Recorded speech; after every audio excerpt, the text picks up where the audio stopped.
Trojan family, what's up, man? USCJ here. It's the top of the morning. Listen, I hope everybody is getting ready to get up, get out, and make some things happen this morning. Listen, we got another battle we got to talk about. You guys already know. We talked about the quarterback battle, Miller Moss, Jaden Mayava. We talked about the tight end battle, what's going to be taking place there. We also talked about last week the running back battle. You guys already know it's going to be a fierce running back battle. We got a new running back coach. It's going to be straight up go time, on and popping, on and cracking with them. Now, we get ready to talk about one in particular, and it is the linebacker battle, man. And shout out to a guy by the name of Sheldon. Sheldon asked me, he said, Jay, can you do one on the defensive line and the linebacker room? And I said, yes, absolutely. I'll get into the defensive line maybe the next couple of days. But right now, we want to take a look at the running back battle. What can we expect? Who do we think is going to come out on top? You guys already know. I'm not going to give my projection of who I think is going to come out on top because I think that these guys are going to battle it out just like every other position. But I do think we got some guys that are experienced, and we're going to talk about these guys. We'll go with some of the guys that really are experienced first. We will take a look at the first one. And you guys know he's a transfer. We'll deal with him first. He's the only transfer that came in through the linebacker position. You guys know we had several positions that came through the transfer portal, whether it's safety, whether it's cornerback. We have multiple guys, running backs, but only one at the linebacker position. Who do we have leaving out? We had Tackett Curtis leaving out. We had Shane Lee to leave out. We've had, who else? We had Chris Thompson Jr. to leave out. So the linebacker room, it is somewhat not thin, but we did lose some guys that had some experience, like a Shane Lee, of course. Tackett got a lot of experience because he was a freshman. And then, of course, Chris Thompson Jr. However, we still got some guys that are returning that I think that are now essentially these guys are veteran guys. So we want to talk about these guys. Let's take a look at the first guy. As I stated before, he is a transfer. He's an absolute monster. And his name is Ean Arnold, Master Arnold. And I'm telling you, this guy, he's a beast, man. He's a grown man. And you guys can see here, and one thing I could think to his strength that I think is his strength is going to be his tackling. And you can see here, he's just all over the field, man.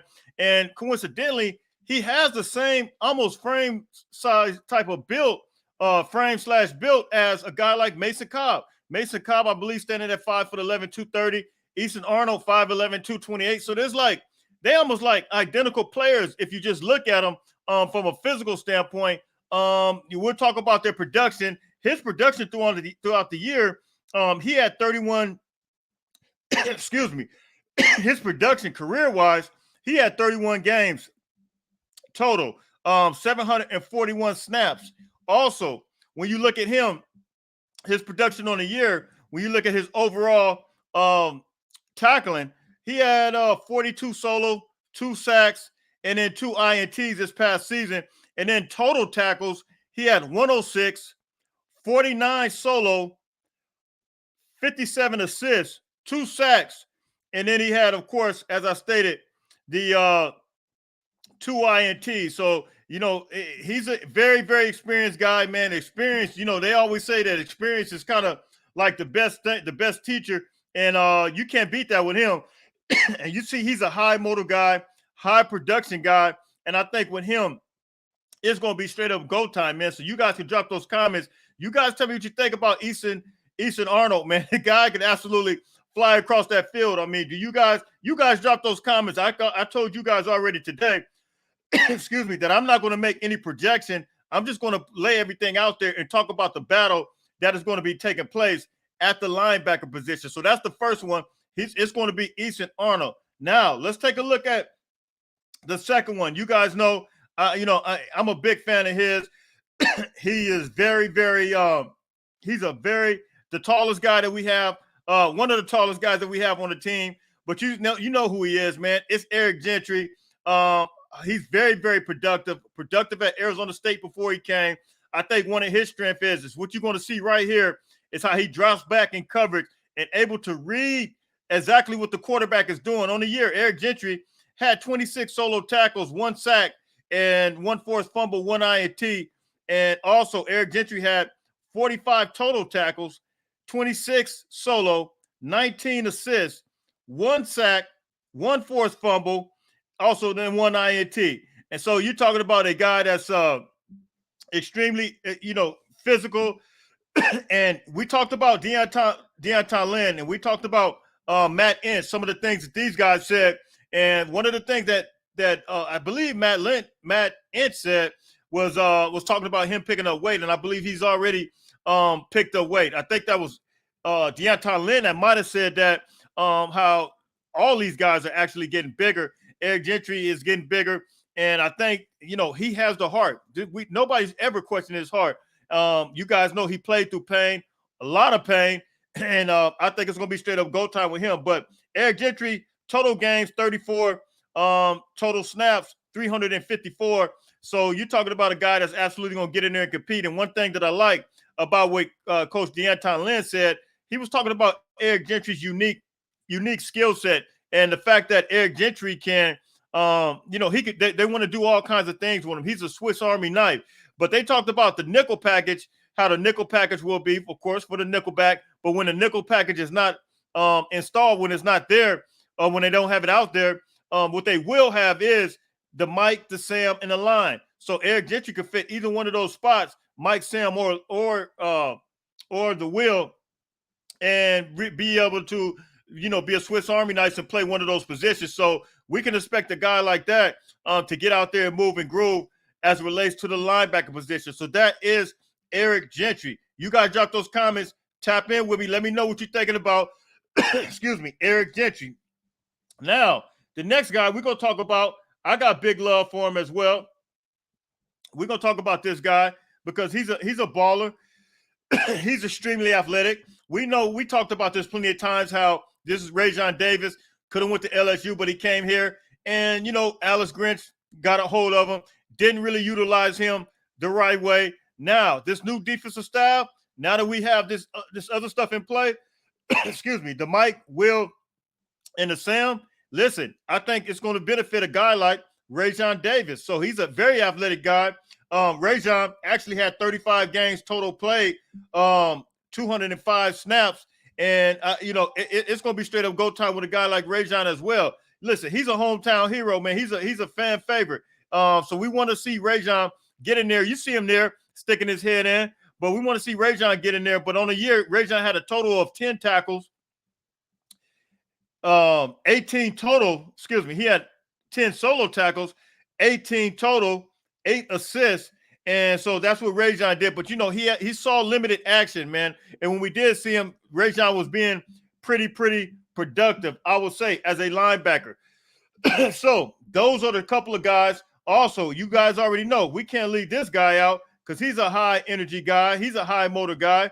We can really take a look at him real quick. Let me get him up real quick. Because this guy is also, my bad. We got Garrison Madden. I got him on here. And I think even though he had one snap, Garrison Madden played a lot of special teams, but I think he's extremely athletic, man. We can't sleep on Garrison Madden. You guys know I did a video about him last year, how he was, he ran track pretty fast. He was able to move and groove, had some size on him. I think he's got his frame up to about 215 pounds now. So a guy like Garrison Madden, we absolutely want to see him get busy with it. And I think, look, now that this thing is really moving and grooving and it's kind of open deal, listen, man, Garrison Madden, it's going to be go time. Chris Thompson Jr. is gone. Shane Lee's gone. Tackett Curtis gone. So look, man, sky's the limit for even a guy like Garrison Madden. They can utilize a guy that has athletic ability like that. So that is Garrison Madden. I mean, you guys tap in with me, but let's talk about this guy because he made a ton of tackles for USC this year. This is Mason Cobb. Mason Cobb this year, you guys know he had 42 games total played. That's between here, USC and Arizona State. 734 snaps. Listen, Ean Arnold had 741 snaps. Mason Cobb, 734 snaps. So you're talking about the two most experienced guy is going to be Ean Arnold and Mason Cobb. Mason Cobb falls right in line with the most experienced. And like as I stated before, those two guys have the same type of body type. Very, very, stocky, good foundation on them. And both of them have, high motor guys. Mason Cobb on the year, he had 85 total tackles, 50 solo, 35 assists, and he had 1 forced fumble. So that is Mason Cobb's number, man. And you guys can tap in with me. You guys can tell me what you think. We already know what Mason Cobb could do. And I think Mason Cobb is going to be one that actually benefits from this coaching staff, man. As I stated before, once this new coaching staff came in. So those are the current linebackers that we have that are on roster right now, that were there from there last year, that had experience in college football last year, in the one transfer as well. Now, who do we have coming in? We got these guys right here. The first one's going to be a guy like Elijah Newby, who I consider to be one of the best athletes maybe in this class. Well, actually, all three of these guys, Desmond Stevens, Elijah Newby, and then Jaden Walker, all three of these guys that you're getting ready to see, they are kind of like the same. They're like essentially like Swiss Army knife, Sua Craven type of guys. And I don't know, inside linebacker, nickelback. I mean, these guys are literally safety, rather. These guys are literally that athletic, man. Jaden Walker played receiver as well as linebacker. Then you had a guy like Elijah Newby who played receiver as well as linebacker. So each and every one of these guys are extremely athletic, man. Desmond Stevens, he actually played, I think he played a little running back. I think he played a little bit of everything. And so you're talking about some very, very athletic guys, and I think it's straight up go time, man. So you guys can drop those comments in the comment section. You guys can tell me what you think. But this is how our linebackers, this is how everybody's going to stack up. And you see here, so you got the freshmen, that's 3. You got 4, 5, 6, 7, 8. So that's a total of what? 8 right now, that we can expect the USC football Trojans to be battling out to put on the field this season, man, unless we get one in the transfer portal. But I don't see that happening. You guys can hit me in the comment section. You guys can tell me what you think. I will do a video on the D-line, but this is what we got to look forward to as it relates to the linebacker crew. Hit me in the comments. You guys let me know what you think. You guys already know where you can find me. It's going to be USCJ32 on Instagram, USCJ32 on Twitter. Until later on, listen, everybody stay blessed. Fight on, fight on, fight on.